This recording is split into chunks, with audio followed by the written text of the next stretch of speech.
And yes, big up to my Jamaican people that when you can tune in sometime and listen to something else. Because just because we Jamaicans, we don't only talk like that and we don't only visit dancehall issues. Understand? So alright. Alright, so welcome to SouFLoTV again, everybody. It is your host with the most. Man, so I just came off the plane, man. I just had a good 5 days in Miami. I saw the story run while I was down there. I was partying kind of hard. I didn't feel like pulling out the camera and doing a review on this. But now that I'm home, I have to do this review. Check this out. So, Troy Ave. What kind of situation Troy Ave got himself caught up in now? His future is done. It's over for him. It's done for him. I didn't even have time to put up the tripod because I'm trying to get to sleep. I'm so sleepy, but I gotta do this one. So, after seeing this disturbing ass video of Troy Ave running in and firing, what people don't notice is McFadder was right in front of Troy Ave when he run in. McFadder was Troy Ave's bodyguard, right? So he runs in front of Troy, and you can see him run ahead. Troy stops. As Troy stops, he fires one in that direction where McFadden was heading, where he went. So I don't know if that's the bullet that hit him, that killed him, but if you listen closely to these reporters, they're saying that the only shooter in there was Troy Ave.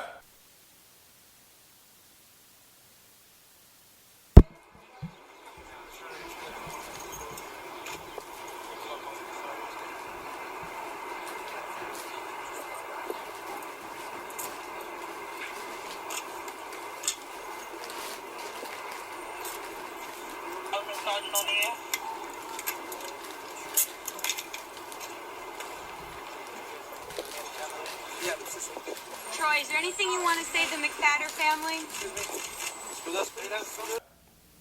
The only shooter in there was Troy Ave. They're saying that the beef started when a fist fight first broke out in one of the green rooms back there, right before T.I. was supposed to perform. And I don't know who the fist fight was with.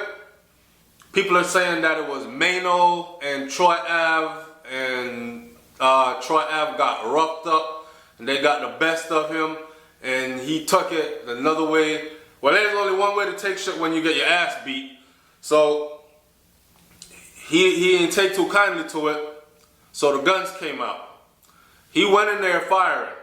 You could see it on the video when he fired the first shot, when the dude ran off in front of him. He looked like he hit his own man in the back of the head or the back of the back or whatever the hell he hit him at. And then the second one, he turned and fired in the next direction. Now, they're saying that Troy Ave is going to be charged with reckless endangerment, illegal possession of a firearm, all this other shit. Now, let me tell you something. I seen a billboard up that says automatic 10 years for illegal possession of a firearm. And if you fire it, discharging an illegal firearm is 15. If you hit somebody with it, it's an automatic 25. They talking about Troy Ave 1. People ain't paying attention. They said 1, Troy Ave is the only shooter that has been identified out of this whole situation so far. Nobody else was shooting. Troy Ave shot, bomb, killed his own bodyguard. But the Brooklyn-based rapper, whose real name is Roland Collins, will soon find himself behind bars. He's been charged with attempted murder in the shooting that injured 2 more concertgoers and himself. Police say Collins accidentally shot himself in the leg. Sources believe Collins was the only shooter and say his charges could be upgraded to murder in the death of his longtime friend and bodyguard. Shot a lady in the leg, and the lady could be heard holding her leg. She could be seen holding her leg, and they heard her screaming. She on videotape screaming on people's cell phones, screaming, "Oh, my leg, my leg, my leg." So bang, he fired off, killed his own bodyguard. Bang, fired off. Oh man. Fired off, hit this lady in her leg. Bang, fired off, hit other people and hit himself in the leg. On some Cheddar Bob shit. On some, on some I don't know how to handle a weapon shit.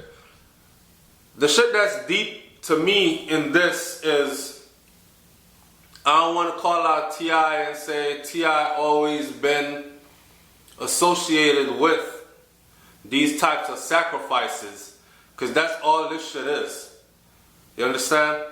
I don't want to say that that's what it is, but T.I. is no stranger to performing at a concert that ends in violence. It's something that's plagued T.I.'s career. He's used to this. It's all of the hype that comes along with his package. I don't want to incriminate the man in it. I'm not saying he's involved in anything. I'm bringing his name up just to say he's present in the building and the shit goes down. And it's not the first time he's been present. He about to perform and shit go down. They're saying that where Troy Ave was firing at, the intended target could have been Maino. If you all know Maino, the Brooklyn rapper, they're saying the intended target could have been Maino because Maino was coming off the stage. And Troy Ave was firing in that direction. So I don't know if he was going to kill the man while he coming off the stage right after a performance or what. But the bigger picture to me in this, the bigger picture to me with this is, the thing that's puzzling to me about this, or not puzzling, but bothersome to me about this whole thing is how these young black boys, people I know in Troy Ave since Troy Ave was a youngin', a kid. I'm older than Troy Ave. I'm a little older than Troy Ave. I used to cut, if I'm not older than Troy Ave, we gotta be around the same age group. Cause I used to cut hair in Brooklyn. At Vernon's Hair on Union between Bedford and Franklin, up in Crown Heights. I was a barber there for like mad years. And Troy used to come in there and get his hair cut. Humble kid. I mean, he always had a little cockiness about him. And he was always, but he was a humble kid though. Showed mad respect, especially to like Vernon them, who was our elders, the dude that owned the shop. You know, he used to come through, have conversations, soak up knowledge, and bounce. I didn't know he was doing his rap thing until after I came back from Europe. And I seen this Troy Ave. I'm looking at his face and I'm saying, I know this guy, I know this kid, I know this person. He looked real familiar. And then when I went and watched one of his little documentary videos, it's the same person. So Troy came up out of poverty, man. Because that part of Crown Heights right there, it ain't nothing nice. And ain't nobody rich over there. There's hood rich niggas over there and hood rich money is over there. But I mean, guys still come through in the foreigns and they still make stacks and all that, but that's not rich. Understand? It's not legit money, and it's not money that you don't have to worry about where you get it from and who's gonna hurt you for it. It's money that you gotta look over your shoulder all the time and be paranoid constantly because you're getting that kind of money. Now, Troy came up out of that area. I can vouch for that for real. And I'm sure other people can too that remember him and know what I'm saying. The shit that bothers me is how these young black boys, it never fails. It never friggin' fails. Something is designed and set up for shit to go exactly this way. I want you to like, comment, share, subscribe in this video, but I want you to put your 2 cents down here in the comment section and let's talk about this. Let's talk about why we go from poverty, what we call the hood, the ghetto. Let's talk about why we go from the projects, the hood, the ghetto, from poverty to riches to prison. Why we can't go from poverty to riches and then bring other people to riches and then set up solid foundations that grow, that we can actually grow old to witness. We can actually grow old to see the fruits of our labor. Young motherfucker get $1 million at 25 years old and he'll be in prison by the time he's 27 or 28. That's crazy, man. And the thing is, when we're growing up, the poverty is so hurtful, it's so strong. We suffering, and that's all we pray. That's all we pray for. That's all we wish for, man. if I could just make $100,000. Half of the time we so broke, we're not even praying for no $1 million. That's out the ballpark. We like wishing for, if I hit a lick, I just need 100 grand. 100 grand cash, I can make something happen.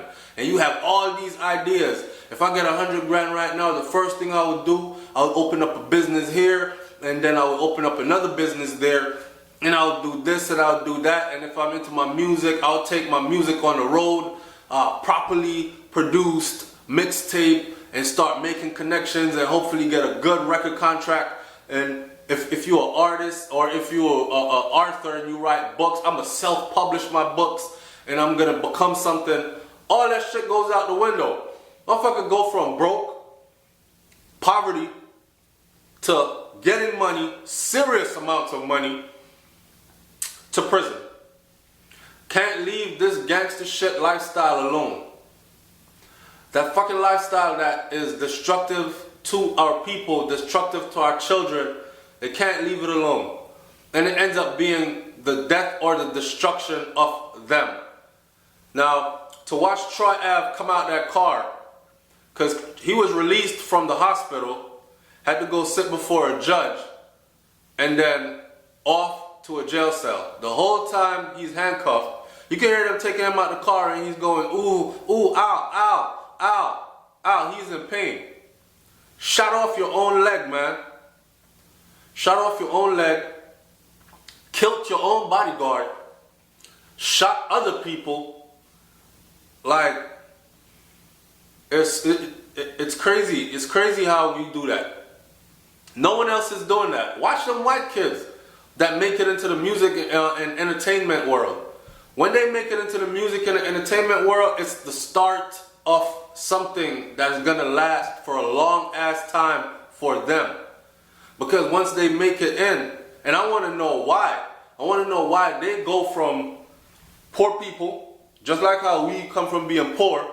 I want to know why they go from being poor to riches and fame to longevity. You can watch white people grow up on screen. And then you look back and you say, yeah, that's Dakota Manning. She's been acting since she was 5 or 6. Or yeah, that's, what's his name?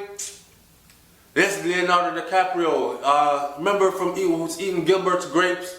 He was how old when that came out? He was 13, 14, whatever. He's 40 something years old today. Man ain't never been in shit. Not saying he's never grabbed a gun and shot up a bunch of people and shot himself, and they're going to bury Troy Ave. They're going to use him as an example, and they're going to bury him.